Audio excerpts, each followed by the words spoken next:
Welcome to బామ్మ మాట బంగారు బాట సిరీస్. నేను మీ యూత్ బామ్మని. మీరందరూ బాగున్నారా? నేను బేషుగ్గా ఉన్నాను. ఏంటి బామ్మ మళ్ళీ వచ్చిందనుకుంటున్నారా? పోయినసారి జలుబుకి చిట్కాలు తెలుసుకున్నాము, ఈసారి దగ్గుకి చిట్కాలు తెలుసుకుందాము. తప్పకుండా పాటిస్తున్నారు కదా? చిన్నవాళ్ళకైనా పెద్దవాళ్ళకైనా దగ్గు వస్తే ఒక పట్టాన తగ్గదు. పాపం చిన్నపిల్లలకి నిద్ర కూడా తీసేస్తుంది, సరిగ్గా నిద్రపోలేరు. పిల్లలు పాపం చెప్పుకోలేరు, గొంతు ఆరకుండా దగ్గుతూనే ఉంటారు. దీనికి ఉపాయం మన ఇంట్లోనే ఉండేనండి. మిరియాలు, సొంటికాయ, కరక్కాయ, ఇవన్నీ కూడా మనకి చాలా బాగా ఉపయోగపడతాయి దగ్గు తగ్గడానికి.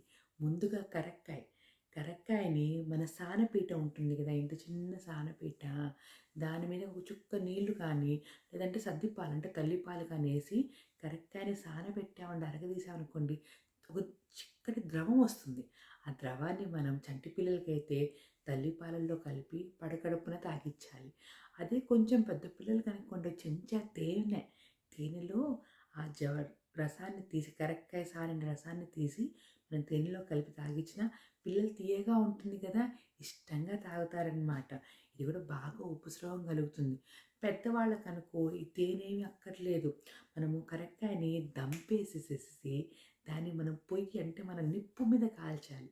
కాల్చిన కరక్కాయ ముక్కని బుగ్గనంటే పంట కింద పెట్టి దాన్ని నములుతూ ఉంటే ఆ రసాన్ని మనం పీలుస్తూ ఉన్నా కూడా దగ్గు బాగా ఉపశమనం కలుగుతుంది. దీన్ని నేను నా పిల్లలకి, నా మనవాళ్ళకి, మనవరాళ్ళకి కూడా నేను ఈ చిట్కాను వాడాను. మీరు కూడా వాడండి మర్చిపోకుండా. ఇప్పుడు కరక్కాయ అయిపోయిన తర్వాత ఇంకొకటి మిరియాలు. మన ఇంట్లో మిరియాలు ఎప్పుడూ ఉంటాయి కదా, ఆ మిరియాలని మనము నెయ్యిలో వేయించి, ఒక 4-5 మిరియాలని నెయ్యిలో వేయించి మొదటి ముద్ద వేడివేడి అన్నంలో ఆ నెయ్యిలో వేయించిన మిరియాలు, చిటికెడు ఉప్పు, కొంచెం నెయ్యి ఇంకేసుకొని తిన్నా కూడా దగ్గు తగ్గుతుందండోయ్. మర్చిపోకండి. అంటే మిరియాలుగా తినొచ్చు, దంపి దాన్ని పౌడర్ చేసుకొని కూడా తినొచ్చు అనమాట. ఇది కూడా దగ్గు చాలా బాగా తగ్గుతుంది. సరే, మిరియాలు అయిపోయినాయి, కరక్కాయ అయిపోయింది, మిగిలిపోయింది ఏంటి? సొంటికాయలు మనం అల్లంలాగా ఉంటుంది. ఇప్పుడు ఎండాకాలం కదండి, ఆ సొంటికాయని మనం అట్లా ఎండలో పెడితే ఎండిపోతుంది. దాన్ని మనం పౌడర్ చేసుకొని మనం సంవత్సరం అంతా నిల్వ ఉంచుకోవచ్చు అనమాట.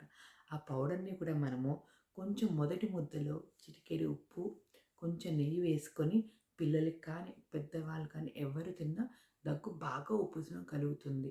పోనీ కరక్కాయ పక్షాన సొంటిని మనము మజ్జిగలో కానీ లేదా వేడి వేడి పాలల్లో కానీ, పంచదార అంటే చేదుగా ఉంటుంది కాబట్టి సొంటి అలా తాగలేకపోతే కొంచెం పంచదార వేసుకొని కూడా తాగినా కూడా బాగా ఉపశమనం కలుగుతుందండి దగ్గుకి. ఇవన్నీ చిట్కాలు నాకు మా పెద్దవాళ్ళు చెప్పినవి. నేను చెప్పిన ఈ చిట్కాలు మీరు తూచ తప్పకుండా పాటించండి. చంటి పిల్లల ఆరోగ్యం జాగ్రత్తగా చూసుకోండి.